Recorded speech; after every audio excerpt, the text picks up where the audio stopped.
আশেপাশে বউ নাই তো, বউ মনে হয় পাশের বাসায় গেছে। এই ফাঁকে কামড়া সাইরা লাইতে হইব। দেখি এই জীবনে যত টাকা কামাইছি আর যেই সব গোপন জায়গায় রাখছি এটি বাইর করে দেখি কয় টাকা হয়েছে। আলমারির মধ্যে বালিশের তলে রাখছিলাম 1,000, উপরের বালিশের মধ্যে রাখছি কিছু টাকা। দেখি সব লইয়া দেখি কত হয়েছে। আটকে দিই দরজাটা, বউ আহনের আগে কামড়ি সাইরা লাইতে হইব।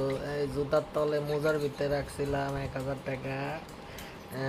বউ আহে না গনি 1, 2, 3, 4, 5, 5,000 টাকা হয়েছে। ও অনেক সুন্দর, বউ জানলই না আমি যে এত টাকা জমাইছি। আল্লাহ, যাই আরেক জায়গায় গোপন জায়গা থেকে দিই, একটা কামে লাগামো আজকা। বউ আইতে আইতে কামড়ি সাইরালে আবার গন্যা দেখি 5,000ই আছে। জাগা, ও আজকে আমি অনেক খুশি। রাইখা দিই পকেটে। ইয়াস, ও মাগবে, এটা কেডা? বউ দেখে খেললো নি।